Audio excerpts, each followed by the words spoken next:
అస్మద్గురుభ్యో నమ శ్రీమతే రామానుజాయ నమ. భాగవత కోష్ఠికి అడియన్ మీనాకుమారి రామానుజదాసి అనేక దాసోహాలు సమర్పించుకుంటున్నది. శ్రీకృష్ణ లీలలు స్మరించుకొని ఆనందించటం కృష్ణ భక్తులకు సహజం కదా. అల్లరి కృష్ణుని బాల్య క్రీడలు మనమందరము విని మైమర్చిపోతాము. ఎందుకంటే ఆయన అంతటి మాయామోహన సమ్మూర్తి, అతిమానుష చేష్టితుడు కదా. శ్రీకృష్ణ లీలలు భక్తులకు ఆయన పట్ల ప్రేమలో నిమగ్నం అవడానికి పునాదిగా పనిచేస్తాయి.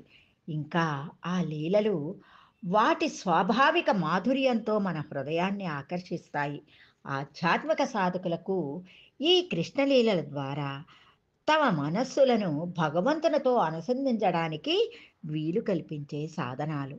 ఇంతటి విశిష్ట గొప్ప వైభవం గల శ్రీకృష్ణ లీలలను రహస్యార్థాలతో పాటు 1 గంటలోపే రామానుజగోష్ఠి సత్తెనపల్లి వారు చిత్రాలతో కూడిన ఈ ఆడియోని మీకు అందించారు. నిత్య పారాయణ గ్రంథమైన శ్రీమద్ భాగవతాన్ని నిత్యం సేవించే అవకాశం లేనివారు ఈ ఆడియోని వినగలరు.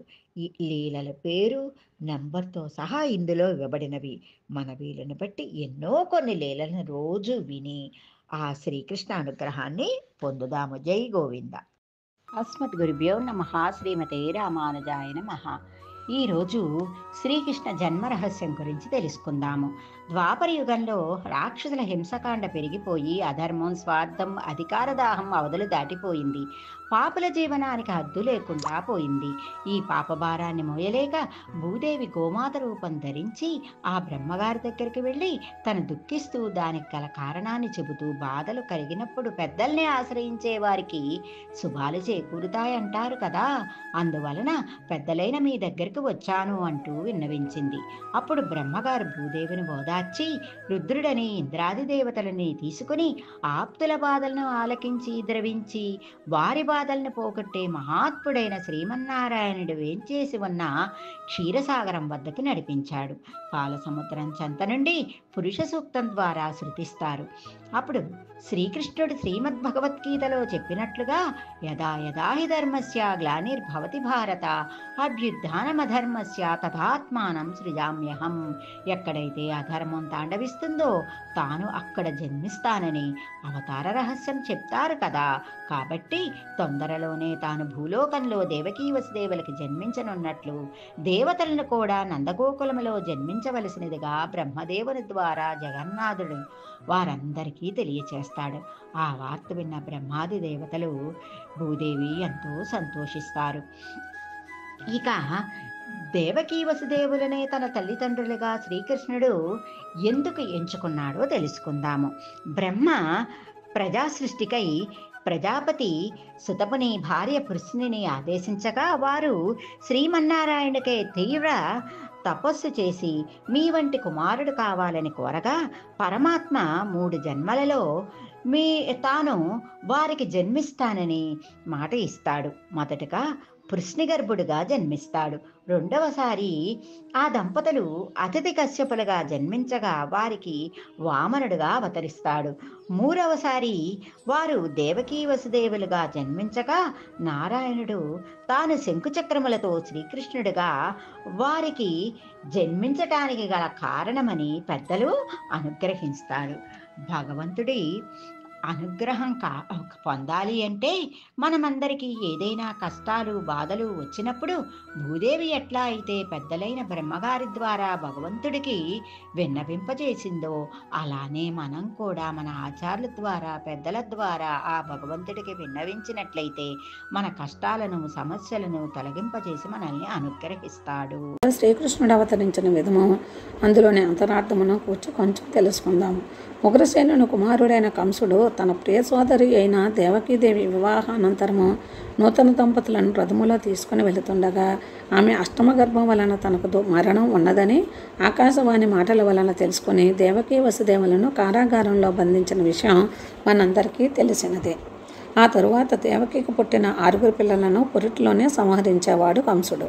అయితే విష్ణుమూర్తి ఆదేశంతో అమ్మవారి రూపమైన లోకమాయి దేవకి కడుపులో పెరుగుతున్న 7వ బిడ్డ అయిన బలరాముడిని వసుదేవుని మరొక భార్య అయిన రోహిణి కడుపులో ప్రవేశపెడుతుంది. దీనితో 7వ బిడ్డ కడుపులోనే చనిపోయాడని ఈసారి 8వ బిడ్డను ఎలాగైనా చంపాలని అనుకుని వెళ్ళిపోతాడు కంసుడు. కొంతకాలానికి శ్రీమన్నారాయణుడి దేవకి అష్టమ గర్భలో శ్రీకృష్ణుడిగా పుట్టవలసి ఉండగా దానికి తగిన రమణీయమైన కాలము సమీపించగా తతోఖిల జగత్పద్మ బోధాయాచ్యుత భానున దేవకి పూర్వ సంధ్యాయాం ఆవిర్భూతం మహాత్మన అని తూర్పు దిక్కున విధించిన భాస్కరుని వలె దేవకి గర్భము నుండి శ్రీమన్నారాయణుడు శ్రీకృష్ణుడిగా అవతరించాడు. అధిక తేజస్సుతో విరాజిల్లుతున్న ఆ బాలుడిని శ్రీమన్నారాయణుడిగా గుర్తించిన దేవకి వసుదేవులు కంసభయంతో చతుర్భుజ చంకచక్రాదులను దాచేసుకోమని ఉపసంహర అంటూ ప్రార్థిస్తారు. శిరసాలలో ఉన్న భటులు స్పృహ తప్పి పడిపోతారు. దేవకి వసుదేవుల సంఖ్యలు విడిపోతాయి, తలుపులన్నీ తెరుచుకుంటాయి. అప్పుడు వసుదేవుడు శ్రీకృష్ణుడిని తీసుకుని యమునను దాటుకుంటూ వెళ్ళి యశోదడిలో పడుకోబెట్టి యశోదకు పుట్టిన యోగమాయను తీసుకుని వస్తాడు. మరుసటి రోజు కంసుడు వచ్చి యోగమాయను విష్ణుమూర్తి అనుకుని చంపబోగా యోగమాయ ఒక దేవతా రూపంలోకి మారి, అరే మూర్ఖుడా, శ్రీమన్నారాయణుడు శ్రీకృష్ణుడిగా వేరే చోట సురక్షితంగా ఉన్నాడని చెప్పి మాయమైపోతుంది. ఇందులోని అంతరార్థానికి వస్తే జీవాత్మకు ఈ శరీరమే ఒక ఖైదు. పరమాత్మ సన్నిధానమైన ముక్తిపదానికి జీవాత్మ చేరటమే ఖైదు నుండి విడుదల కావటం. ఈ ఖైదు నుండి బయటపడాలంటే భగవంతునిపై భక్తి విశ్వాసాలే దానికి మార్గం. అలాంటి భక్తి విశ్వాసాలు వసుదేవునిలో ఉన్నాయి. అందుకే వసుదేవుడు ప్రయాణం ఆరంభించగానే ఖైదు తాళాలు విడిపోయి తలుపులు తెరుచుకున్నాయి. అనగా మనం భక్తి మార్గంలో నడుస్తూ ఉంటే మన దురుద్దేశాలు, ఆశలు, కోరికలు వాటంతటవే విడిపోయి జ్ఞాన మార్గానికి తలుపులు తెరుచుకుంటాయి. ఇలా దారిలో ఆదిశేషుడి నీడల కష్టాల బారి నుండి మనకు భగవంతుడే రక్షకమని, దారికి అడ్డుగా ఉన్న యమునానది కూడా విడిపోయి దారి ఇవ్వటం ద్వారా భక్తిలో లీనమైన వారిని సంసార చలది అడ్డగించదని, ముక్తి మార్గాన్ని నడిచే మానవులకు సంసార బంధాల నుండి విముక్తి కలిగి దైవ సన్నిధి లభిస్తుందని శ్రీకృష్ణుడి జనని గాథ మనకు తెలుపుతున్నది. పూతన సంహారం గురించి తెలుసుకుందాం. గోకుల యాదవ నాయకుడైన నందుడు తన ముఖ్య పరివారంతో మధుర వెళ్ళాడు. అదే మంచి సమయంగా పూతన భావించి తన చనుమనులకు విషాన్ని రాసుకుని ఆ విషపు పాలతో పిల్లవాణ్ణి చంపాలన్నది ఆమె ఉద్దేశం. పాలింతరాల వేషంలో పాలెండ్లలో విషం ధరించి వస్తుందని గ్రహించి నిద్రపోతున్నట్లు గుర్రు పెట్టసాగాడు కృష్ణయ్య. ఈ విధంగా కృష్ణుణ్ణి చూచి ముద్దాడుతున్నట్లు మాట్లాడుతున్న ఆ పూతనను చూచి యశోదా రోహిణిలో అభ్యంతరం చెబుతున్నా వినకుండా, చిన్ని తండ్రి ఆకలి వేస్తుందా, పాలు తాగునానా అని అంటే ఎంతో ఆకలితో ఉన్నట్లు ఆమె బిగువైన చన్నులను చేతులతో గట్టిగా పట్టుకున్నాడు. చన్ను నోటు పెట్టుకుని గుటుక్కు గుటుక్కుమని 2 గుక్కలలో ఆమె శరీరంలోని సత్తవంతా తాగేశాడు. ఆమె గుండెలు తల్లడిల్లిపోయి నిలువలేక తల వాల్చేసి, అమ్మో నీవు మిగిలిన బాలుర్ల వంటి వాడివి కాదు, ఇక చాలు, నన్ను విడిచిపెట్టు అయ్యో అంటూ గిలగిలలాడుతూ భయంకర రూపంతో కొండ వంటి శరీరంతో ఆమె నేల కూలిపోయింది. ఆ రాక్షసి అసలు శరీరం నేల మీద పడి కొట్టుకుంటూ ఉంటే 1.5 యోజనాల మేర చెట్లన్నీ నుగ్గు అయిపోయాయి. ఇంతలో యశోదాదేవి, రోహిణీదేవులు ఆ కూలిపోయిన రాకాసి విశాలమైన పొట్ట మీద నిర్భయంగా ఆడుకుంటున్న చిన్ని కృష్ణుణ్ణి ఎత్తుకొని ఆ పీడ వదిలిపోవడానికి ఆవుతోక ఆ కృష్ణయ్య చుట్టూ తిప్పి దిష్టి తీశారు. గోధూళిని, గోమూత్రాన్ని బాలునిపై చల్లారు. 12 నామాలతో 12 అవయవాల్లోనూ గోమయం పట్టించారు. నందుడు మొదలైన గోపనాయకుల ఆ రాకాసి కళేబారం చూసి కఠినమైన ఆ పూతన శరీరాన్ని గొడ్డళ్లతో నరికి ముక్కలు చేసి తమ పల్లెలకు చాలా దూరంగా చందనపు కట్టెల్ని పేర్చి దహనం చేశారు. శరీరం నుండి అగరు సువాసనలు వెదజల్లే పొగలు వచ్చాయి. ఎందుచేతనో తెలుసా? కృష్ణుడు పాలతో పాటు విషాన్ని, ఆమె ప్రాణాన్నే కాక శరీరంలో ఉన్న మాలిన్యాన్ని అంతటినీ తాగివేశాడు. దీనిలోని అంతరార్థం ఏమిటంటే, పూతన అంటే అజ్ఞానం. అజ్ఞానం వల్ల కలిగే కామ, క్రోధ, లోభ, మోహ, మదమాశ్చర్యాలు ఈ 6ంటిని వధించడమే పూతన అనే అజ్ఞానాన్ని సంహరించాడు జ్ఞాన స్వరూపుడు. రాక్షసైన పూతన చెడ్డ తలంపుతో కృష్ణయ్యకి కీడు చేద్దామని విషపు పాలు ఇచ్చింది. భావన ఎలాంటిదైనా సమర్పిద్దామనుకున్నది కృష్ణయ్యకి కాబట్టి ఆ విషపు పాలుని భోగ్యమైన పాలుగా స్వీకరించి ఆ క్షణమే మోక్షాన్ని ఇచ్చేశారు. అందుకే పెద్దలు పూతన సంహారం అనరు, పూతన మోక్షం అంటారు. శ్రీకృష్ణుని లీలల్లోని శకటాసుర భంజన గురించి తెలుసుకుందాము. రేపల్లెలో కృష్ణుని జననంతో గోకులమంతా సందడితోనూ కోలాహలాలతోని సంబరాలతో మునిగిపోయింది. కృష్ణయ్య నిద్రపోతుండగా యశోదమ్మ బండి కింద పక్క వేసి పడుకోబెట్టింది. బండి పైన వంట పాత్రలు సామానులతో నిండిపోయింది. యశోదమ్మ సంబరాల హడావుడిలో ఉండగా కృష్ణయ్య నిద్రలేచి ఏడుస్తూ కాళ్ళు చేతులు ఆడిస్తూ తన చిన్న పాదంతో బండి చక్రాన్ని తాకాడు. బండి గాలిలో పైకి ఎగిరి కింద పడి ముక్కలైపోయింది. సామానంతా చెల్లా చెదురు అయిపోయింది. యశోదమ్మ భయపడి కృష్ణయ్య తల చుట్టూ గోవు తోకని తిప్పి దిష్టి తీసింది. అలా శకటాసుర వధ జరిగింది.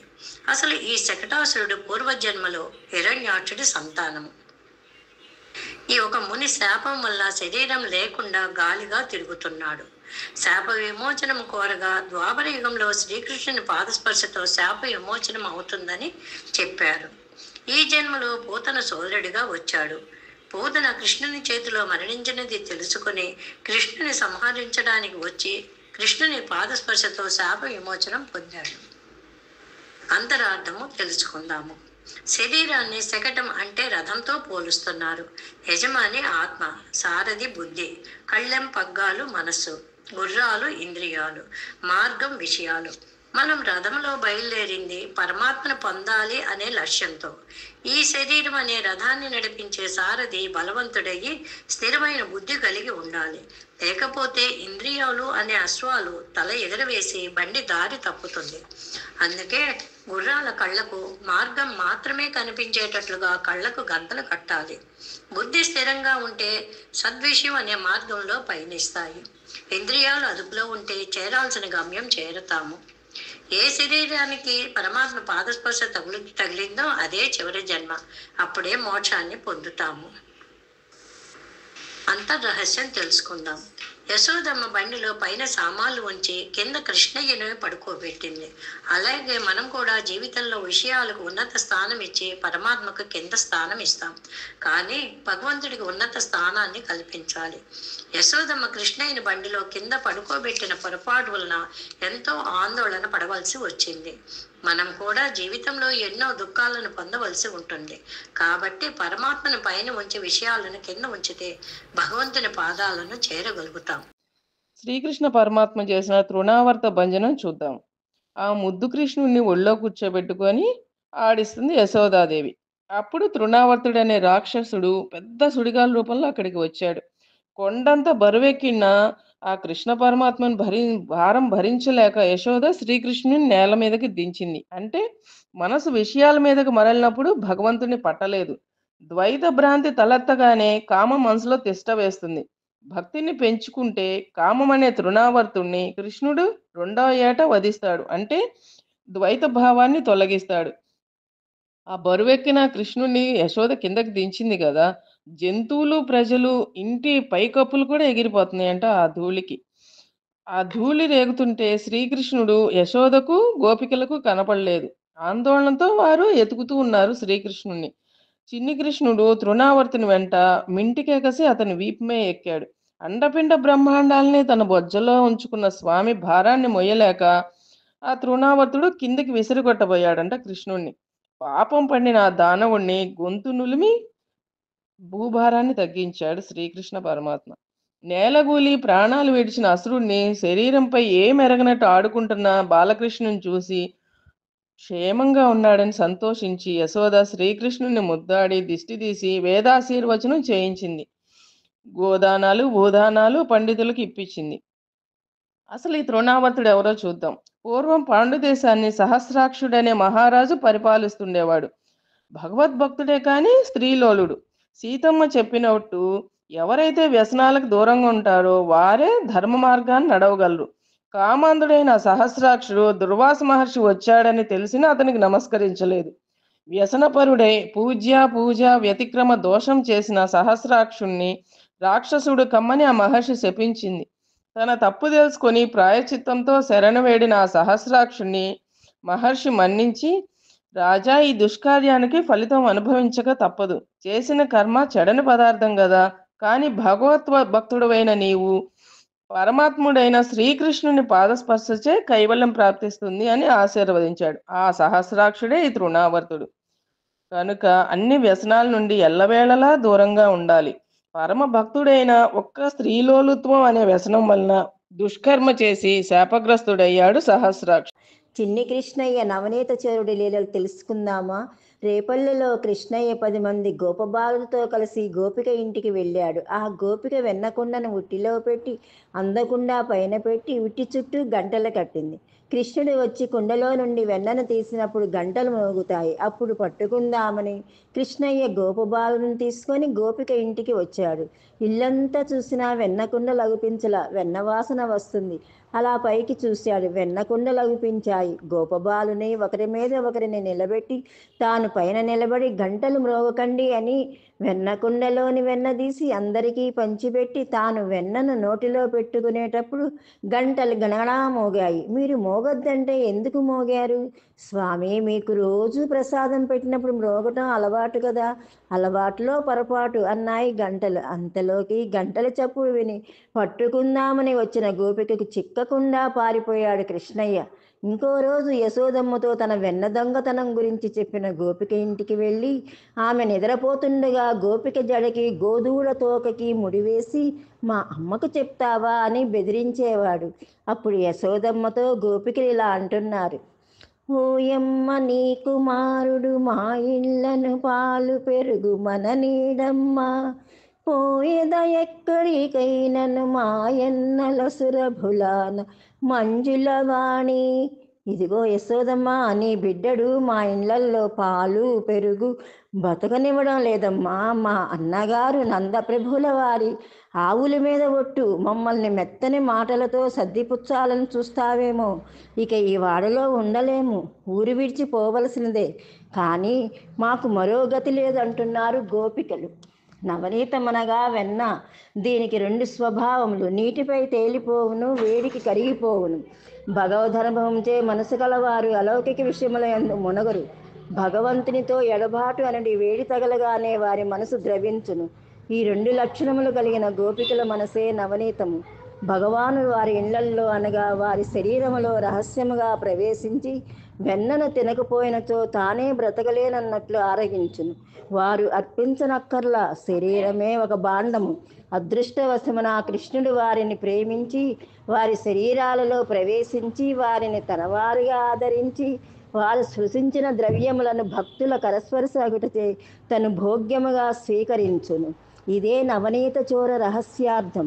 కృష్ణుని లీలలోని ఒక లీల మృత్పక్షణం విశ్వరూప దర్శనం గురించి తెలుసుకుందాం. బాలకృష్ణుడు ఒకనాడు వీధిలో బాలురితో ఆడుకొనుచు మట్టిని తిన్నాడు. అమ్మా, మన కృష్ణుడు మన్ను తింటున్నాడు అని బలరాముడు యశోదకు చెప్పాడు. కృష్ణుని మేలు కోరిన యశోద కృష్ణుని చేయి పట్టుకొని, ఏమి అల్లరి కృష్ణ, మాట వినవు, ఎందుకు మన్ను తిన్నావు అని అంటూ కోపంగా కృష్ణుని వంక చూసింది. కృష్ణుడు భయంతో వణికిపోతూ, అమ్మా, నీవు కమ్మగా వెన్న పెడుతుంటే మన్నెందుకు తింటాను, వాళ్ళంతా అబద్ధాలు చెప్తున్నారమ్మా అని దబాయిస్తున్న కృష్ణుని చూసి యశోద, ఏది నీ నోరు తెరు చూస్తాను అని అన్నది. అప్పుడు కృష్ణుడు, అమ్మా, మన్ను తినంగనే శిశువనో యా కొంటినో వెర్రినో నమ్మంజూడకు వీరి మాటలు మది నన్నీవు కొట్టంగా వీరి మార్గంపు ఘటించి చెప్పెదరు. కాదేని మది అసంగంధమాఘ్రాణము చేసి నా వచనములు తప్పైన దండింపవే అని అంటూ కృష్ణయ్య నోరు తెరిచి చూపగా యశోద ఆశ్చర్యమును చెందినది. సర్వేశ్వరుడే లోకమును అనుగ్రహించుటకు ఆకారమున మనుజబాలుడైనాడు. అతని ఐశ్వర్యం అతన్ని వదిలి ఉండదు. కనుక నోరు తెరవగానే కృష్ణుని అనుగ్రహంచే తల్లికి విశ్వమంతయు దర్శనమైంది. ఆ నోటిలో విశ్వముతో రేపల్లె కూడా కనిపించింది. రేపల్లెలో తాను కృష్ణుడు కూడా కనిపించారు. బాలుడు, అతని నోటిలో విశ్వము. ఏమిటిది? సత్యమా లేక స్వప్నమా లేక భగవానుని విచిత్ర శక్తి ప్రభావమా, మోహమా? ఏమో నాకేమీ తోచుటలేదు. విశ్వమంతయును తన వశమునందు కల సర్వేశ్వరుడే ఇతడు. నేను, నా భర్త, నా కుమారుడు, నా గోవులు అని అతని ఆధీనమునందు ఉన్న మాయచే కలిగినది. ఇది అంతయు అజ్ఞానము. పరమాత్మ అనుగ్రహముచే ఇది తొలగును అని తత్వజ్ఞానం కలిగినదే ఆ బాలుని సకల లోకేశ్వరునిగా గుర్తించింది. అంతే దర్శనం ఆగిపోయినది. సర్వేశ్వరుని మాయ ఆమెను ఆవరించింది. ఆమెలో మరలా పుత్ర ప్రేమ కలిగినది. దీనిలోని అంతరార్థం ఏమిటంటే, కృష్ణుడు మట్టి తినినాడు, ఏమి ఆపద కలుగునో అని ప్రేమచే భీతి చెందినది యశోద. భగవంతుని క్షేమమునకై ఆరాటం కలగగానే భగవానుడు తనకు ఏమీ భయము లేదని విశ్వరూపమును చూపి ఆమె భయమును తొలగించినాడు. భగవంతుడు మనల్ని రక్షించువాడు అన్న భావన కలవారికి భగవాని దర్శనము సులభముగా లభించదు. ప్రేమచే భగవానుని తాము రక్షించవలను అని ప్రయత్నించే వారులకు భగవానుడు తానే తన దర్శనమును కలుగుచేయను. యశోద పుత్రప్రేమకు పరమాత్మ యశోదకు తన విశ్వరూపమును దర్శింపచేసినాడు.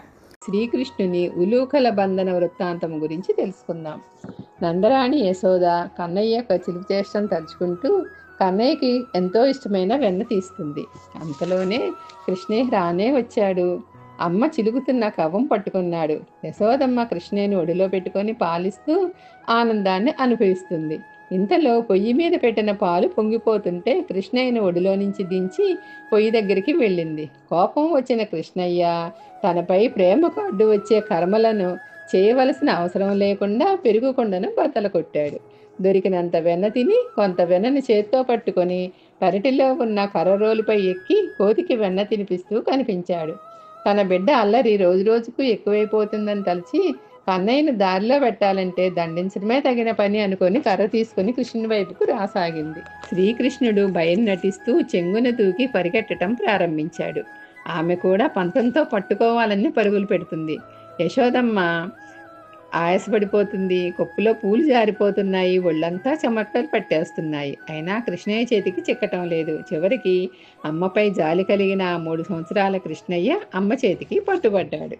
అందమైన శ్రీకృష్ణుని ముఖము చూచి, కన్నయ్య నిన్ను కొట్టలేను గాని కట్టేస్తాను అని తాడుతో బొజ్జకు కలిపి చుడితే కృష్ణయ్య బొజ్జకు 2 అంగుళాల తాడు తక్కువ అవుతుంది. ఇంటిలోని తాళ్లన్నీ తెచ్చి ముడులు వేసిన ఆ చిన్ని బొజ్జకు తిరిగి వచ్చుటలేదు. మరలా 2 అంగుళాల తాడు తక్కువ అవుతుంది. ఇదంతా చూస్తున్న యశోదమ్మ గోపికలు కూడా ఆశ్చర్యపోతున్నారు. నిన్ను కట్టుట నా వల్ల కాదురా అని తన ప్రయత్నం విరమించుకోగానే భక్తవత్సలుడైన పరమాత్మ అమ్మ ప్రేమకు కట్టుబడ్డాడు. ఈ ఘట్టాన్నే దామోదర లీల అంటారు. దీని అంతరార్థం గురించి తెలుసుకుందాము. యశోదమ్మ పనికిరాని త్రాడుముక్కలను కలిపి కట్టింది. ఇదియే అనన్య భక్తి. ఈ భక్తి పరమాత్మ మీదే ఉండాలి కానీ ఇతర ప్రయోజనాలను ఫలాలను ఆశించి ఉండరాదు. ఏ ప్రయోజనాన్ని ఫలాన్ని కోరకనే పరమాత్మను ప్రేమించి స్మరించవలెను. అట్టి స్మరణలే త్రాడు ముక్కలు. స్మరణలన్నీ పరమాత్మ గురించే సాగాలి తప్ప తాను పొందే ఫలాలను గురించి సాగకూడదు. ఇటువంటి అనన్య భక్తికి పరమాత్మే లొంగి తానే తనను కట్టించుకొనును. యోగులకు జ్ఞానులకు చిక్కని పరమాత్మ భక్తి అనే తాడుకు చిక్కుతాడు. మన చేతి మనిషి అయిపోతాడు అనే దివ్య సందేశాన్ని తెలిపేదే ఈ ఉలూఖల బంధన వృత్తాంతము. యమళ అర్జున భంజనం. యమళ అనగా 2, అర్జున అంటే మద్ది చెట్లని అర్థం. యశోదమ్మ కృష్ణయ్య అల్లరిని తట్టుకోలేక కృష్ణయ్యను దండించాల్సిందే అనే స్థిర నిర్ణయానికి వచ్చింది. ఇంటిలోని తాళ్లతో కన్నయ్యను రోటికి కట్టేసింది.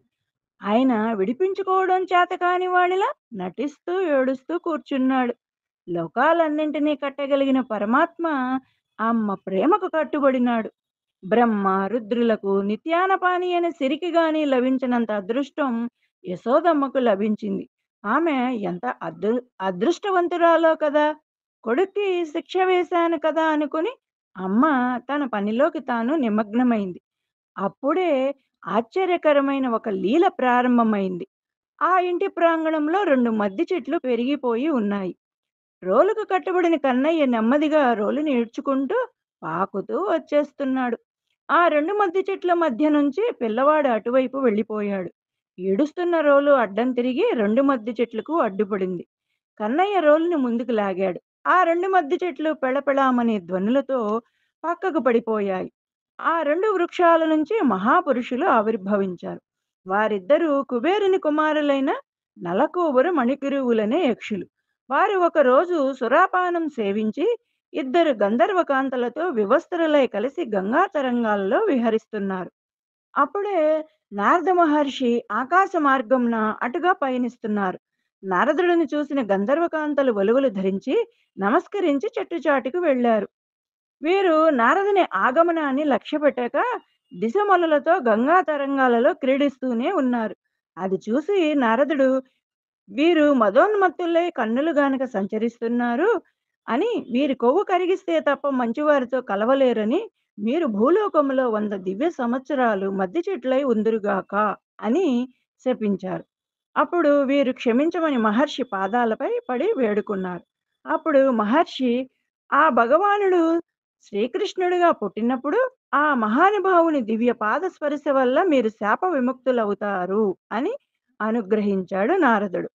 శాప విముక్తులైన కుబేరుని కుమారులు ఆ కృష్ణయ్యను చూసి నమస్కరించి స్తోత్రం చేశారు. ఈ లీలలో అంతరార్థము, కృష్ణయ్య రోలు కట్టుబడి ఉండడం సౌలభ్యం, చెట్లకు శాప విమోచనం కలిగించుట పరత్వం. తర్వాత చిన్నవారైనా పెద్దవారైనా మూర్తి భేదం కానీ తత్వభేదం ఉండదు అని ఈ లీలలోని అంతరార్థం. కృష్ణుని లీలలలోని వత్సాసురుడు కపిత్తాసురుడు సంహారం గురించి తెలుసుకుందాం. యమునా తీరమున ఒక పెద్ద వెలగ చెట్టు, దాని నిండా పండ్లు ఉండేవి. దూడలను మేపుకున్నట్టుకు తీసుకుని పోయి ఆ చెట్టు క్రింద బలరామకృష్ణులు కూర్చున్నారు. దూడలో దూడగా ఒక రాక్షసుడు ఆవేశించాడు. ఆ వెలగ చెట్టుపై ఒక రాక్షసుడు ఆవేశించాడు. వెలగ పండ్లకై కృష్ణుడా చెట్టు క్రిందకు వచ్చినప్పుడు పండుతో అతనిని చంపవలెనని, దూడగా కుమ్మి చంపవలెనని ఇద్దరు రాక్షసులు ఒక్కసారిగా వచ్చారు. దూడల మందలో మధ్యలో ఒక దూడగా ఉన్నాడు రాక్షసుడు. సర్వజ్ఞుడైన కృష్ణయ్యకు అన్నీ తెలుసు. ఈ దూడ ఎంత బాగున్నదో అని బలరామునకు చూపుచూ దాని దగ్గరికి వెళ్ళాడు. దాని వెనక 2 పాదములు కలిసి పట్టాడు. తోక జాడించుటకు వీలు లేకుండా వెనక పాదముతో చుట్టాడు. పైకి లేవనెత్తి గిరగిరా త్రిప్పి ఆ వెలగ చెట్టుపైకి విసిరాడు. పెద్ద పెద్ద పండ్లన్నీ కింద పడిపోయాయి. కపిత్త వృక్షమును ఆవేశించి ఉన్న రాక్షసుడు ఈ వత్సాసురునితో నేలకూలాడు. వత్సాసురుడు కపిత్తాసురుడు కూడా నేల మీద పడిపోయారు. గోపబాలురు శభాష్ అని కృష్ణయ్యని ప్రశంసించారు. దేవతలు సంతోషించి పుష్పవర్షము కురిపించారు. ఇందులోని అంతరార్థం ఏమిటి అంటే, దూడగా వచ్చినవాడు వత్సాసురుడు, వెలగ వృక్షమును ఆవేశించినవాడు కపిత్తాసురుడు. వత్సాసురుడు రుచి, వెలగపండు వాసన. మనము అజ్ఞానముచే ఎన్నో కర్మలు చేస్తుంటాము. శరీరం వదిలినా మళ్ళీ ఇంకో జన్మ ఎత్తినా పూర్వజన్మ వాసనలు పోవు. అలా వాసనలతో మరల అవే తప్పులు చేస్తూ భగవంతునికి దూరమై మరలా పునరపి మరణం పునరపి జననంతో మళ్ళీ పుడుతూ చేస్తూ ఉంటాము. సుఖదుఖాలు అనుభవిస్తూ ఉంటాము. ఈ భూమి మీదే ఉంటాము. భగవంతుని పాదాల వద్దకు చేరము. దూడకు ప్రతి వస్తువు రుచి చూడాలని కోరిక ఉంటుంది. అందుకని దాని మూతికి బుట్ట కడతారు. వెలగపండుకి వాసన ఎక్కువ కావున రుచికి దూడ, వాసనకు వెలగపండు. ఈ 2 రాజస తామస గుణాలు. వీటి వల్ల అసురులుగా మారతారు. ఈ 2 మన మనస్సులో ఉంటే భగవంతునికి దూరం అవుతాము. కృష్ణుడు తనని ప్రేమించిన వారిని ప్రమాదంలో పడేయకుండా తానే వాటిని అంతం చేస్తాడు. అసురభావాలు తొలగించటానికి మనం వేరే ప్రయత్నం చేయనక్కర్లేదు. మనసారా భగవంతుణ్ణి ప్రేమించి ఆయన చెంతను ఉంటే చాలు. భక్తుల యొక్క యోగక్షేమాలు తానే చూసుకుంటాడు అనే దానికి ఉదాహరణ ఈ వత్సాసురుడు కపిత్తాసురుడు సంహారం వృత్తాంతము. బకాసుని వధ గురించి తెలుసుకుందామా మరి? శ్రీకృష్ణుడు గోపబాలులతో కలిసి అందరూ వారి వారి దూడలను తీసుకొని యమునా నది తీరానికి చేరి వారు నీరు త్రాగి దూడలకు కూడా నీరు త్రాగించి నిలిచి ఉండగా అక్కడ ఒక పెద్ద కొంగను చూశారు. అది ఎవరో కాదు, కొంగ రూపమును దాల్చిన బకుడు అనే రాక్షసుడు. కృష్ణుని వధించుటకై అక్కడ వేచి ఉన్నాడు. తన తుండమును చాపి కృష్ణుని వధించుటకై వేచి ఉన్నాడు. కృష్ణుని వైపు తన తుండమును చాచి తను చెంచుపుటములతో ఇముడ్చుకొని మింగివేసింది. అక్కడ ఉన్న గోపబాలురు అది చూసి నిశ్చేష్టులైనారు. కృష్ణుడు దానిని గొంతు మూలమునకు వెళ్ళి దానిని కాల్చివేయుచుండెను. అగ్నివలే గొంతు మండుటచే బకునకు కోపం వచ్చి మింగిన కృష్ణుని బయటకు కక్కి ముక్కుతో పొడవనారంభించగా తన ముక్కు పుట్టుమలతో పొడుచుటకు వచ్చుచున్న ఆ బకుని శ్రీకృష్ణుని తన 2 చేతులతో పట్టుకొని ఒక గడ్డి మొక్కను చీల్చినట్టుగా 2గా చీల్చివేసిన. కంసునకు మిత్రుడగు బకుడు అంతమందినాడు. బాలురందరూ ఆనందించారు. దేవతలందరూ జై జయధ్వనులు చేశారు. పుష్పవర్షము కురిపించారు. ఆకాశంలో దుందువులు మురుగాయి. దేవతలు స్తోత్రం చేశారు. ఇందలి రహస్యం చూద్దాము. దంభము అను గుణము భగవానుని దూరము చేయుటలో ప్రబలమైనది. మన మనసులో ఒక విధంగా ఉండి వెలుపలకు వేరొక విధంగా ఉన్నటయే దంభము. కొంగ తెల్లగా నిశ్చలంగా ఉండి ఒక యోగి వలె నీటి ఒడ్డున నిలిచి భగవాని కోసం ధ్యానించినట్లు ఉంటుంది. కానీ అది తనకు ఆహారం కొరకు ధ్యానించుతూ ఒక చేపను ఒడిసి పట్టుటకు వేచి ఉంటుంది. ఇది ఏ దంభము. తన ప్రవర్తన చేయి ఎదుటివారి దుష్టత్వము బయటపడకుండా కప్పుకొని లోన దుష్టులై ఉండే వార్లకు భగవానుడు దూరమగును. కొంగ శ్రీకృష్ణుని చంపవలనని వచ్చినదే దంభము. మనలో భగవానుని దూరము చేయు ప్రయత్నించును. శ్రీకృష్ణుని ప్రేమించిన చాలు దంభము అంతమగును. మన ప్రయత్నము అక్కరలేకయే స్వామియే దానిని అంతమొందించును. స్వామియే సాధనమగును. స్వామియే ప్రతిబంధకములు తొలగించును. తాను మనకి లభించినట్టు చేసుకొనును. దంభ నిరాకరణమే బకాసుర వధ. అఘాసుర వధ గురించి చెప్పుకుందాం. ఆ గోపబాలుడితో శ్రీకృష్ణుడు బృందావనంలో విహరిస్తూ ఉంటే వాళ్ళ సంతోషాన్ని చూడలేక అఘాసురుడు అజగరం అనే కొండ చిలువ ఆకారంతో కృష్ణుని మింగేయాలని చూశాడు. గోపబాలురు ఏ మార్గంలో వెళుతున్నారో చూసి ఆ దారిలో తన నోరు తెరిచి పైభాగం ఆకాశం వైపు, క్రింది భాగం భూమి మీదకి, మధ్య భాగం అంధకారం ఉన్నదట. దాని నాలుక పొడవుగా రహదారిగా ఉన్నదట. 2 నేత్రాలు అగ్నిలాగా మండుతున్నాయట. గోపబాలురు చూచి, ఇక్కడ రోజూ చూస్తున్నాము, లేదే ఇది బృందావనంలో విశేషమేమో, కాదు సర్పమేమో, మనకేం భయం లేదు, శ్రీకృష్ణుడున్నాడుగా, వత్సాసుర బకాసురులు చంపాడు కదా, ధైర్యంగా లోనికి వెళ్ళారు. ఎక్కడికి వెళ్ళారో మృత్యుముఖంలోకి వెళ్ళారు. నాలుక కదలగానే పొట్టలో పడ్డారు. ఆ జఠరాగ్నికి వాళ్ళందరూ మాడిపోయారు. కృష్ణుడు వారిని చూశాడు. లోనికి వెళ్తుంటే వెళ్ళొద్దు సుధామా అని కేకలు పెట్టారు. కృష్ణుడు వాళ్ళ అవస్థను చూసి సహించలేక వాళ్ళకి తన మీద ఉన్న విశ్వాసంతో ఉన్నవారిని కాపాడకపోతే ఎలా, కృష్ణుడు పరిగెత్తుకుంటూ వాడి నోటిలోకి వెళ్ళాడని, దేవతలందరూ మృత్యువు నోటిలోకి వెళ్ళాడంటే భయపడ్డారు. కృష్ణుడు దాని నోటిలో గొంతు దగ్గరికి వెళ్ళి తన శరీరాన్ని పెంచేశాడు. ద్వారం మూసుకుపోయింది. పీల్చే గాలి లోనికి వెళ్ళక గిలగిలా కొట్టుకుంటూ ఆ ప్రాణం సహస్రారం నుండి ఛేదించుకొని వచ్చింది. ఆ ద్వారం నుండి గోపబాలుడు కృష్ణుడు బయటపడ్డారు. అఘాసురుడిలో తేజస్సు కృష్ణుని పాదాల వద్ద చేరింది. అఘాసురుడికి మోక్షం లభించింది. దేవతలందరూ ఆనందించారు. బాలుర మృత శరీరాలను తన దివ్యమైన చూపులతో చూడగానే వారి మీద అమృత వర్షం పడినట్లు నిద్రపోతున్నట్టుగా లేచారు. తన దృష్టితో తను వారిని బతికించాడు. ఇదంతా 5 ఏళ్ల వయసులోనే జరిగింది. ఈ లీలలోని రహస్యార్థం ఏమిటంటే తెలుసుకుందాం. మనలోని అసుర ప్రవృత్తికి ఆధారమైన అహంవృత్తియే అఘాసురుడు. ప్రతి క్షణం ఈ అహంవృత్తి భయంకరంగా నోరు తెరిచి మనలను కబళించటానికి సిద్ధంగా ఉంటుంది. కృష్ణుడు శరీరాన్ని పెంచినట్టుగా ఆత్మవిచారాన్ని తీవ్రంగా చేస్తే అహంవృత్తిని ఆ విచారమే నశింపజేసి ఆత్మదర్శనం కలుగజేస్తుంది. వత్సాపహరణం గురించి తెలుసుకుందాము. గోపబాలు అందరూ చద్దులు మూటగట్టుకొని వనంలో విందులు చేసుకుంటూ గడుపుతున్నారు. ఇలా వీరు వినోదాల్లో ఉండగా వారి గోవులన్నీ అరణ్యంలో పచ్చిక మేస్తూ వారి కంటికి కనపడనంత దూరం వెళ్ళాయి. భోజనాలు అయ్యాక చూసుకుంటే ఒక్క లేగదూడ కూడా చుట్టుపక్కల కనపడలేదట. అప్పుడు కృష్ణుడు అందరినీ ఓదార్చి వెతకటానికి బయలుదేరాడు. ఆ తోటలు, కొండలు, ఆ చుట్టుపక్కల వెతికినా కూడా ఒక్క గోవు కూడా కనపడలేదట. తిరిగి వచ్చి చూస్తే ఇక్కడ ఒక్క గోపబాలుడు కూడా కనపడలేదు. అప్పుడు ఇది బ్రహ్మ చేసిన ఇంద్రజాలం అని కృష్ణుడు గ్రహించి, అప్పుడు కృష్ణుడు తానే గోవుగా గోపబాల రూపము ధరించి వారందరినీ వారి వారి ఇళ్లల్లో విడిచిపెట్టి వచ్చాడు. ఇలా సంవత్సరం గడిచింది.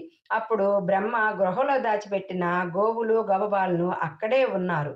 ఆయన వనంలోకి వచ్చి చూస్తే ఇక్కడ అందరూ ఉన్నారు. అప్పుడు బ్రహ్మగారు ఆశ్చర్యపోయి కృష్ణుని మహిమను గ్రహించి తను స్వతంత్రుడు అనే గర్వభావమును వదిలిపెట్టి కృష్ణుడే మహావిష్ణువని, ఆ దూడలు గోవులు బాలులు ఆయన స్వరూపమని గ్రహించి బ్రహ్మ వినయంతో తన 4 శిరస్సులపై దాల్చిన కిరీటాలతో కృష్ణుని పాదాలు తాకు వంగి నమస్కరించాడు. ఇంట్లో అంతరార్థం ఏమిటంటే, ఈ జగము ఎవరిచే సృష్టించిందో జీవిస్తుందో మరలా వారిలోనే చేరుతుందో, ఎవరిని పొందుతుందో అతను బ్రహ్మము. దూడలు గోపబాలులు కృష్ణునితో సృష్టించబడి అతని చేతనే నిలిచి యుండి మరలా అతనిలోనే లయము చెందినట్టు ఈ వత్సాపహరణ ఘట్టము వలన తెలుసుకున్నాం. భగవంతుని అందలి గుణములను భగవానునితో కూడా అనుభవించటయే మోక్షమని ఉపనిషత్తు నిరూపిస్తుంది. గోపబాలులతో కలిసి కృష్ణుడు చద్దులు ఆరగించటంలో మోక్ష స్వరూపము తెలియచున్నది. కృష్ణుని సౌందర్య మాధుర్యమును స్వామితో పాటు గోపబాలులు అనుభవించుచు భుజించారు. ఇదియే మోక్షము, ఇదియే లీలలోని రహస్యార్థము. శ్రీకృష్ణ లీలల్లో భాగంగా ధేనుకాసుర వధ గురించి విందాం. శ్రీకృష్ణ చలికాండ్రలో శ్రీరాముడు, గోపాలుడు, సుబలుడు మున్నగువారు ఒకనాడు బలరామకృష్ణులను సమీపించి, ఇక్కడికి కొద్ది దూరంలో తాళవనం అనేది ఒకటి ఉన్నది. అందులో లభించు తాటిపండ్లు చాలా మధురంగా ఉంటాయి. కానీ ఆ వనంలో ధేనుకుడు అనే గర్దభరూపుడైన రాక్షసుడు ఉన్నాడు. అతడు ఆ వనంలోనికి రానివ్వక, పండ్లు తీసుకోనివ్వక అందరినీ బాధ పెట్టుచున్నాడు అని తెలుపుతారు. కానీ ఆ పండ్లు తినాలని మాకు చాలా కుతూహలంగా ఉన్నది. ధేనుకాసురుడికి భయపడి ఎవరు కూడా ఆ వనంలోకి ప్రవేశించట్లేదు అని తెలుపుతారు. స్నేహితుల కోరిక తీర్చాలి కదా మరి, అందుకని బలరామకృష్ణులు తాళవనంలోకి ప్రవేశిస్తారు. బలరాముడు బలమైన తన బాహువులతో తాటి చెట్లను ఊపి ఆ ఫలాలను కింద పడవేస్తాడు. ఆ ఫలములు కింద పడుతూ ఉంటే ఆ శబ్దాన్ని ఆలకించి భూమి కంపింపజేసే వేగంతో ధేనుకాసురుడు అతడికి వస్తాడు. దుర్మార్గుడుగా రాక్షసుడు వేగంగా వచ్చి వెనక కాళ్ళతో బలరాముని రొమ్ము మీద తన్ని గాడిద వలె అరుస్తూ అటు ఇటు పిచ్చివానం వలె పరుగెడుతూ ఉంటాడు. క్రూర స్వభావులు సత్యాసత్యములు పరిశీలించరు. ధేనుకాసురుడు రాగానే ఏమీ విచారించకనే బలరాముని తన్నుతాడు. అది కూడా వెనకాలతో తంతాడు. అసురుడైన వాడికి ముందు చూపు ఉండదు. ప్రతి పనిని ముందు చూపు లేకుండానే ఆచరిస్తాడు. మళ్ళీ ధేనుకాసురుడు ఈసారి కూడా వెనక కాళ్ళతో బలరాముని తన్నడానికి ప్రయత్నిస్తాడు. ఇక బలరాముడు ఆలస్యం చేయకుండా ధేనుకాసురుని కాళ్ళు పట్టుకొని గిరిగిరా తిప్పుతాడు. ఆ వేగానికి రాక్షసుడు ప్రాణాల్ని వదులుతాడు. చచ్చినాడని తెలిసినాక వాడిని తాటి చెట్టుపై విసిరేస్తాడు. ఆ బరువును తట్టుకోలేక ఆ తాటి చెట్టు మరొక చెట్టుపై పడుతుంది. ఆ చెట్టు ఇంకొక చెట్టుపై పడుతుంది. ఇలా కొద్దిసేపట్లో ఆ తాళవనమంతా బీభత్సంగా మారిపోతుంది. మనము నిత్య జీవితంలో ఎందరినో చూస్తూ ఉంటాం. పరుల డబ్బుతో కులుకుతూ తమను మించిన వారు లేరంటూ విర్రవీకి తిరుగుతూ ఉంటారు. క్షీణదశ రాగానే సమస్తము కోల్పోయి రహదారుల వెంటబడి బిచ్చగలవలే తిరుగుతూ ఉంటారు. తనని కాని దాన్ని ఎవరైతే అనుభవించాలని కోరుకుంటారో వాడే లోపగుణము గల ధేనుకాసురుడు. ఇతరుల సొమ్మును ఆశించేవాడు, తాను తినక ఇతరులకు పెట్టగా ఉండేవాడు మరు జన్మలో గాడిదై పుడతాడు. గాడిదలకు తాటిపండు రుచి వాసన ఎరగడు. తాను తినదు, ఇతరులను తినలేదు. ఇట్టి లోపగుణము ఒకటి మాత్రం మహాపురుషుల చేతనే తొలగింపబడను. ఇది తొలగగానే అమృతత్వ సిద్ధి కలుగుతుంది. ఇది ఇందులోని రహస్యార్థం. శ్రీకృష్ణుని లీలల గురించి చెప్పుకుందామండి. ఒకనాడు కృష్ణుడు తన స్నేహితులతో కలిసి బలరాముడు తోడు లేకుండా విహారానికి వెళ్ళాడు. ఆటలతో అలసి కొందరు గోపబాలురు ఆ కాళిందిలో నీరు త్రాగుతూనే ప్రాణాలు విడిచారు. అది చూసి కృష్ణుడు తన చల్లని చూపుల అమృతం ప్రసరింపజేసి వారిని జీవింపచేశాడు. ఆ సరస్సులో ఉన్న కాలేయుని విషం కారణంగా నీరు తాగిన మానవులు మరణిస్తున్నారని కృష్ణుడు గ్రహించి ఆ మడుగులోకి దూకి ఆ మహా విష సర్పాన్ని సంహరించటానికి విద్యుత్తుడై అలా దూకుతూనే కాళీయుని వైపు పోబోగా ఆ కాళీయుడు మరింత కోపంతో ఎదురు వచ్చి కృష్ణుణ్ణి చుట్టుకొని బుసలు కొడుతుండగా గోపగణం అంతా అది చూచి భయంతో గోలగోలగా విలపించసాగారు. వారు కూడా మడుగులో పడి ప్రాణాలు వదులుదాము అనుకుంటుండగా అప్పుడు వారి దగ్గరకు బలరాముడు వచ్చి ధైర్యం కలిగించాడు. కృష్ణుడు అరచేతితో కాళీయుని పడగ మీద పిడిగుద్దులు గుద్దగా అది తన కన్నుల నుండి విషం కక్కింది. కృష్ణుడు దాని తోక పట్టి గిరగిరా తిప్పి తిరిగి దాని పడగ మీద నిలబడి హాయిగా నాట్యం చేయించు కాళీ మద్రం ప్రారంభించాడు. అప్పుడు కాళీని భార్యలు, నీ స్వభావమును ఎరుగక మా భర్త చేసిన అపరాధాన్ని క్షమించు, ప్రాణాలు పోకుండా నా భర్తను కాపాడుము అని వేడుకొని, మేము నీ ఆజ్ఞచే ఎట్లు నడుచుకునవలను ఆజ్ఞాపింపము, అట్లే ఆచరించగలము అని స్తోత్రము చేయగా శిరస్సు బ్రద్దలై మూర్ఛితుడై ఉన్న కాళీని వదిలినాడు. అప్పుడు అతను దీనుడై కృష్ణునికి అంజలి ఘటించి, మేము పుట్టుకతోనే పగ అనే స్వభావాన్ని కలిగి ఉన్నాము, దీనిని నీవే పోగొట్టి అనుగ్రహించమని ప్రార్థించెను. భగవానుడు తన భక్తుల ఆర్తి గమనించి కాళీయుని శిక్షించి చూడలేక తన పాదములను అతని శిరస్సుపై లాంఛనముగా ఉంచి, కాళీయునితో నీవు గరుడని భయంతో ఈ మడుగులో జీవిస్తున్నావు కదా, ఇక ఆ గరుడతో నీకు భయం లేదు, నా పాదపు గుర్తులు నీ శిరస్సుపై ఉన్నవి కనుక గరుడు నిన్నేమీ చెయ్యలేడు అని అతనిని తన స్వస్థలమైన రమణక ద్వీపమునకు పంపెను. భగవానుడు దుష్టులను హింసించిన వారి ఆర్తిని చూసి వారి తామసత్వము తొలుగునట్లు తన పాద తాడనములచే మర్దించి వారిని లొంగదీసుకొని తన పాదస్మరణ సాగునట్లు అనుగ్రహించును. కనుక ఎవరైతే భగవంతుని పాదాలు ఆశ్రయిస్తారో వారిలోని పగ తగ్గి ఈ లోకంలో సుఖముగా జీవింపగలరు, భగవంతుని అనుగ్రహం పొందగలరు అని ఈ లీలలోని రహస్యం అర్థం. ప్రలంభాసుర వధ. బృందావనంలో రామకృష్ణులు ఇరువురు నీటి మడుగుల చెంత బాగా పెరిగిన లేతగడ్డిని చూచి తమ గోవుల్ని అక్కడికి తీసుకొని పోయి మేపుతున్నారు. మిగిలిన గోపాలురు కూడా ఆలమందల్ని పచ్చిక మైదానంలో విడిచిపెట్టి ఒక ఆట ఆడుతున్నారు. అక్కడికి ప్రలంభాసురుడైన రాక్షసుడు గోపాలకుడి రూపంలో వచ్చి గోపాలకుల బృందంలో కలిసిపోయాడు. ఈ రాక్షసుడు కుబేరుని శాపంతో జన్మించిన వాడని, పుష్పములను అనధికారంగా తీసుకున్నప్పుడు శాపం పాలవుతాడు. అశ్రద్ధతో చేసిన పాపం వల్ల ఇతను రాక్షసుడయ్యాడు. రామకృష్ణులు 2 వర్గాలుగా చీలి రాళ్లను దూరంగా విసిరే ఆటను ఆడుకుంటున్నారు. దూరంగా విసరలేని వాడు ఓడిపోయినట్లే. ఓడినవాడు గెలిచిన వాడిని భుజాలపై ఎక్కించుకొని గమ్యం దాకా తీసుకొని పోవాలి.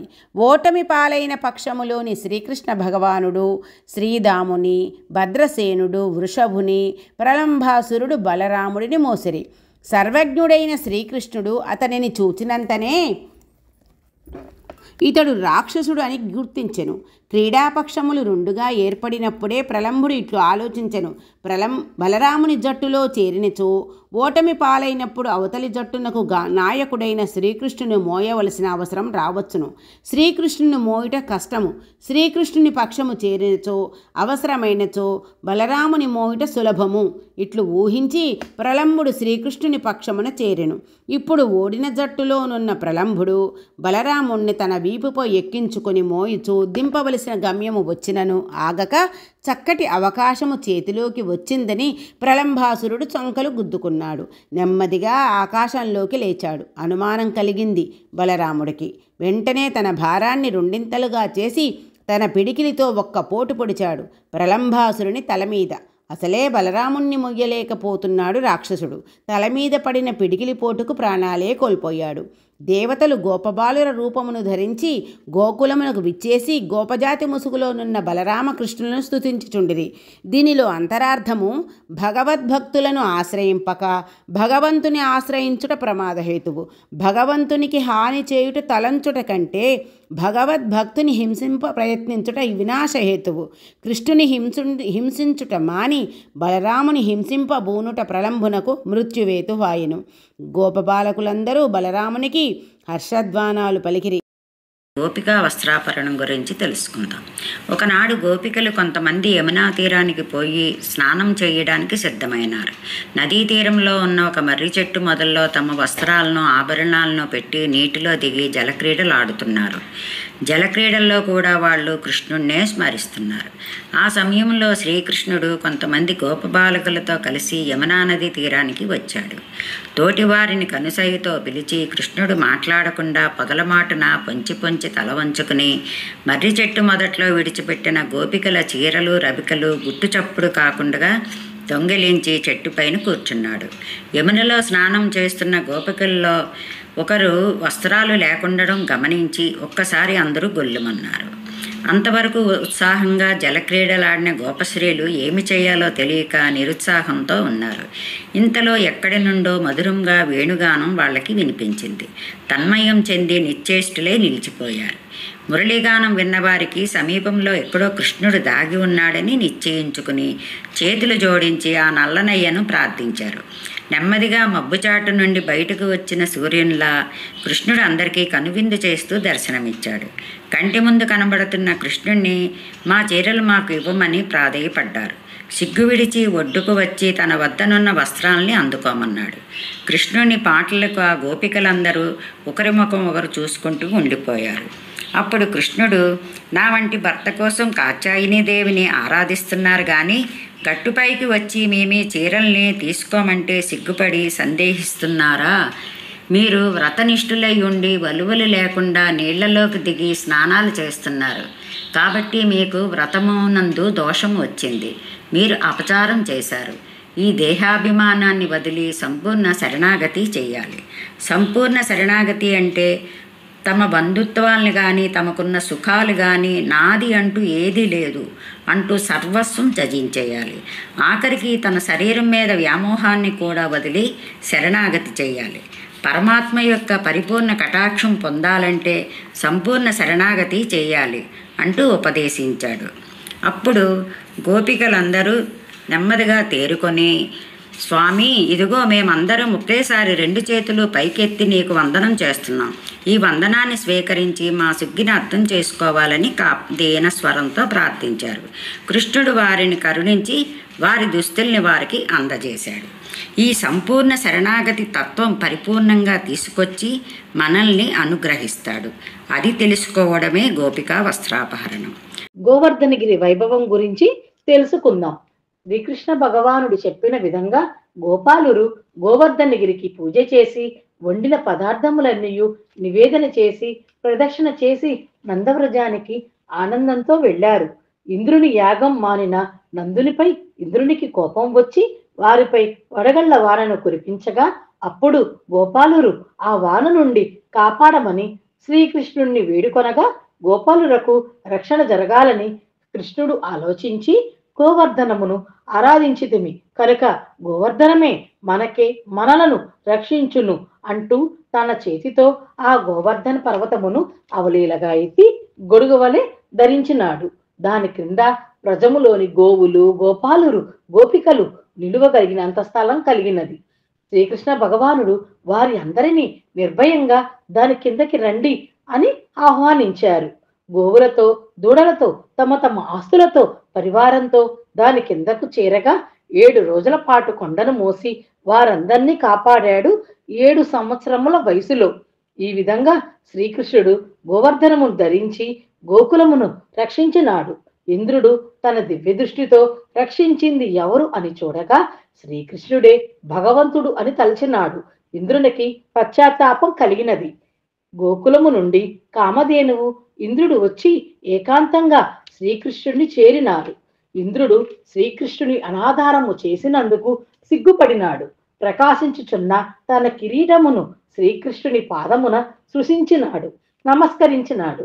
వాసుదేవుని మహిమను దర్శించి తానే దేవరాజునను మదముని వీడినాడు. చేతులు జోడించి శ్రీకృష్ణుణ్ణి స్తుతించినాడు. నీకు కలిగిన ఐశ్వర్యంచే మదించి నన్ను మరచితివి, జ్ఞాపకము చేయుటకు ఇట్లు చేసి తిని. ఐశ్వర్య మదము కలిగిన వాడు లోనుండి నియమించుచున్న నన్ను మర్చిపోవుచుందురు. అప్పుడు నేనే వారి సంపద ఐశ్వర్యము చెడగొట్టెదను. అది వారిని అనుగ్రహించుట కొరకే అని కృష్ణయ్య చెప్పి ఇంద్రుని సాగనంపినాడు. 7 రోజులు కొండను మోసి 7 ఏండ్ల వయసులో స్వామి సంపాదించిన దివ్యనామం గోవింద నామము. పరాత్పరుడైన స్వామి మనకే దిగువచ్చి కనపడని వాడు కనబడి తాను శ్రమించి మనకు రక్షణనిచ్చేడు సన్నివేశము గోవిందనామముచే గోచరించును. ఈ నామము ఉచ్చరించిన వారి అజ్ఞానము నశించును, ఆపదలు తొలుగును. అందుచే శ్రీకృష్ణ నామములో గోవింద నామము విశిష్టమైనది. శ్రీకృష్ణుడి యొక్క రాసలీలలు దాని గురించి తెలుసుకుందాము. రసము అంటే ఆనందము, సౌందర్యము, సుకుమార భావాలు. లీల అంటే ఆట, వినోదము. కాబట్టి రాసలీల అంటే కృష్ణుడు గోపికలతో కలిసి దివ్యమైన ఆనంద క్రీడ అని అర్థము. రాసలీలను శారీరక నృత్యం కాదు, ఆధ్యాత్మిక సమర్పణగా భావిస్తారు. గోపికల అంటే జీవాత్మలు, కృష్ణుడు అంటే పరమాత్మ. జీవాత్మలు పరమాత్మను సంపూర్ణంగా ఆరాధించినప్పుడు కలిగే ఆనందమయ స్థితి అదే రాసలీల. కృష్ణుడు ప్రతి ఒక్కరి హృదయంలో ఉంటాడు. భక్తుడు ఏకాగ్ర భావంతో ఆయనని పిలిస్తే ఆయన మన దగ్గరే ఉన్నట్టు అనిపిస్తుంది. రాసలీల భక్తికి, పరమాత్మ జీవాత్మ ఏకత్వానికి ప్రతీక. వృందావనంలో ఓ శరదృతువు రాత్రి ఆకాశంలో పౌర్ణమి చంద్రుడు ప్రకాశిస్తున్నాడు. ప్రకృతి అంతా ఆహ్లాదంతో నిండిపోయింది. ఆ సమయంలో యమునా తీరం వద్ద కృష్ణుడు తన మురళిని నెమ్మదిగా వాయించడం మొదలుపెట్టాడు. ఆ మధురమైన స్వరం విన్న గోపికల హృదయాలు ఉప్పొంగిపోయాయి. వారంతా తమ తమ ఇళ్లల్లో ఉన్న పనులు, కుటుంబ బంధాలు, భయాలు అన్నీ వదిలి ఆ స్వరానికి ఆకర్షితులై కృష్ణుడి వద్దకు పరిగెత్తారు. గోపికలు కృష్ణుని చూసి సంతోషంతో నమస్కరించి, మా కృష్ణ, నీవు మమ్మల్ని పిలిచావు, మేము వచ్చాము, మాతో కలిసి ఆడాలి, పాడాలి, నృత్యం చెయ్యాలి అని ప్రార్థించారు. కృష్ణుడు చిరునవ్వు నవ్వుతూ వారందరితో కలిసి ఒక రాసమండలం ఏర్పరిచి నృత్యం ప్రారంభించాడు. ఆశ్చర్యం ఏమిటంటే ప్రతి గోపిక పక్కన కృష్ణుడు ఉన్నట్టే అనిపించింది. ప్రతి ఒక్కరికి కృష్ణుడు నా కోసమే ఉన్నాడు, నన్నే ప్రేమిస్తున్నాడు అనే అనుభూతి కలిగింది. అలా ఆ రాత్రి గోపికలు కృష్ణుడు కలిసి రాసలీలలో లీనమయ్యారు. ఆ నృత్యం సాధారణమైన ఆట కాదు, అది భక్తి పరవశం, పరమాత్మ జీవాత్మ ఏకత్వానికి సంకేతం. కృష్ణుడు ఈ రాసలీల ద్వారా ఒక గొప్ప సందేశాన్ని ఇచ్చాడు. నేను ప్రతి భక్తుడి హృదయంలో ఉంటాను. నన్ను నిజమైన ప్రేమతో ఏకాగ్రతతో పిలిచే భక్తుని వద్దకు నేను ఎప్పుడూ ప్రత్యక్షమవుతాను అని. రాసలీల ఆత్మ సమర్పణ, పరమాత్మతో ఏకత్వం అనే దైవిక సత్యాన్ని తెలియజేస్తుంది. కానీ కృష్ణ, ఈ మధురమైన రోజులు శాశ్వతమా? నువ్వు మమ్మల్ని వదిలి వెళ్తావేమన్న భయం మాకుంది అని. కృష్ణుడు అనురాగంగా, మీరు నా దగ్గర నుంచి దూరం అవుతారని ఎలా అనుకుంటున్నారు? నేను మీ హృదయాల్లో ఉన్నాను. మీరు పాలు పితికేటప్పుడు, పాట పాడేటప్పుడు, యమున దగ్గర స్నానం చేసేటప్పుడు ప్రతి క్షణం నేను మీతోనే ఉంటాను. నన్ను చూడాలంటే బయట వెతకవలసిన అవసరం లేదు. మీ గుండె తడిసిన ప్రతి భక్తి కన్నీటి బిందువులో నేను ఉంటాను అని. అప్పుడు గోపికలు, ఆహా కృష్ణ, నువ్వు మమ్మల్ని మోసం చేస్తున్నావేమో అనుకున్నాం, కానీ ఇప్పుడు అర్థమైంది. మనసుల్లో నిన్ను నింపుకుంటే నువ్వు ఎప్పటికీ దూరం కాబోవు అని. కృష్ణుడు వేణువు మళ్ళీ ఊదుతూ, అదే నా రాసలీల రహస్యం, ప్రేమను భక్తిగా మార్చడం, మీ ఆత్మలకు సద్గతి ప్రసాదించడం. శ్రీకృష్ణ లీలలోని శంఖచూడ వధ గురించి తెలుసుకుందాం. ఒకనాడు బలరామకృష్ణుడు రాత్రివేళ వెన్నెలలో గోవులతో, గోపాలితలతో సర్వభూత మనోహరముగా శ్రవణానందకరమగు చిత్ర విచిత్రములకు నృత్యములతో గానము చేయుచున్నారు. గోపకాంతులు ఆ గానంతో పరవశులవుతున్న సమయంలో తలపై శంఖాన్ని పోలిన మణిని ధరించిన శంఖచూడు, ఇతడు కుబేరుని అనుచరుడు, అక్కడికి వచ్చాను. అతడు సందేహించక వారి మధ్యలో ప్రవేశించి బలరామకృష్ణుడు ఉండగానే వదతులందరినీ ఉత్తర దిక్కునకు బలాత్కారముగా తీసుకొని పోవచుండెను. పులినోటబడిన గోవుల వలె శంఖచూడునిచే లాగి కొనపడిపోతున్న గోపకాంతులు కృష్ణారామ అని ఏడ్చుతూ మొరపెట్టిరి. వెంటనే బలశాలకు అన్నదమ్ములు భయపడకూడు అని నీచుడగు శంఖచూడుని సమీపించిరి. వీరు దగ్గరకు రాగానే భయంకరమగు మృత్యువును చూసి భయపడినట్లు భయపడి అతను పారిపోయాను. అతను శిరస్సు మీద ఉన్న రత్నమును తీసుకొనుటకు శ్రీకృష్ణుడు వాని వెంట పరిగెడి తన పిడికలతో వాని శిరస్సును నేలపడినట్లు కొట్టి శంఖచూడు చంపివేశాను. గోపవనతంలో కాపాడి నిలిచిన బలరామునికి వారు చూస్తుండగా ఆ మణిని వసంగెను. శంఖచూడు ఐశ్వర్య మదగర్వముతో గోప స్త్రీలను చెరపడుతుండగా వారు దుఃఖము పొందినారు. వెంటనే వారి ప్రతీకారము చేసుకునే శక్తి కూడా వారికి లేదు. కానీ వారు భగవంతుని నమ్ముకొని భగవంతునిచే ప్రేమింపబడిన వారు అయినచో గర్వాంధులై లోకకంటకులైన వారు భగవానునిచే తప్పక శిక్షించబడుదురు. దానిని లోకమున ప్రదర్శించుటే పరమాత్మ అవతార ప్రయోజనము. దైవమునే నమ్ముకునే వారికి కూడా ఆపదలు కలగక మానవు.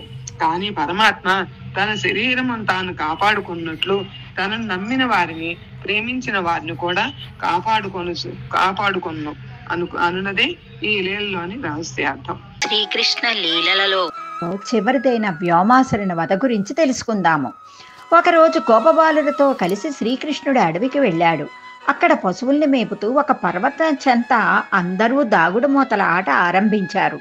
అందులో కొందరు గొర్రెలుగా, కొందరు గొర్రెలు కాచేవారుగా, కొందరు గొర్రెలను దొంగతనం చేసే దొంగలుగా ఏర్పడి వారందరూ తమలో తాము కన్నులు మూసి గంతలాట ఆడసాగారు.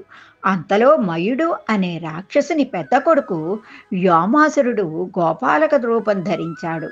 వాడు దొంగతనంతో ఆ ఆటలో గొర్రెలుగా నటిస్తున్న గోపబాలుని 4-5 తప్ప మిగిలిన వారందరినీ ఒక పర్వత గుహలోనికి తీసుకువెళ్ళి ఒక పెద్ద బండతో మూసివేశాడు. ఎప్పటి మాదిరిగా అక్కడ ఆటలోకి వచ్చి చేరాడు.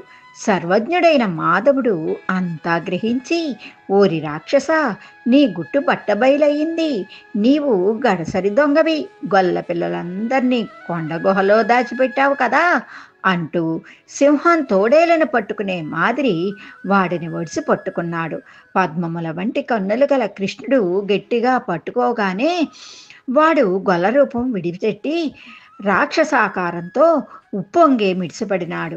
విడిచిపించుకునే శక్తి లేనందున గిజగిజలాడాడు. అప్పుడు గోవిందుడు సంగ్రామ భీముడై ఆ వ్యోముని జంకు వంకు లేక కూల్చివేశాడు. పరమాత్మ మానవ రూపంలో కృష్ణుడిగా అవతరించి రోజునప్పటికీ రాక్షస స్వభావం గల కంసవర్గం వారు రూపంలో తమ వంటి వారే కదా అని అంతమొందించటానికి ప్రయత్నించారు. దైవభావం గల నందుని వర్గం వారు తమ వలనే వారి మధ్య ఉన్నవాడు భగవంతుడు అని నమ్మి ప్రేమించారు. తనని నమ్మి శరణు కోరిన నందుని వర్గం వారిని కాపాడుతూ తనను వధించటానికై కంసుడు పంపించిన రాక్షసుల్లో పూతనతో ప్రారంభమయ్యి వ్యోమాసురునితో అంతమయ్యారు. దుష్టులను అంతమొందించి ఆశ్రితులను కాపాడటానికి అవతరించిన శ్రీకృష్ణుని మంగళకరమగు గుణములను లీలలను ఎవరు పలుకుదురో వారి పాపములు అదృశ్యమైపోవును. ఎవరు ఎన్నో రహస్యార్థాలతో తన లీలల్లో నిక్షిప్తం చేసిన కృష్ణయ్యను తలుచుకుంటూ ఆ లీలలను స్మరించుకుంటూ ఉంటే ఒక్కనాటికి జన్మలేని కృష్ణ సాయుధ్యాన్ని పొంది తీరుతారు. లోకా సమస్తా సుఖినో భవంతు, సర్వే జనా సుఖినో భవంతు. జై గోవింద.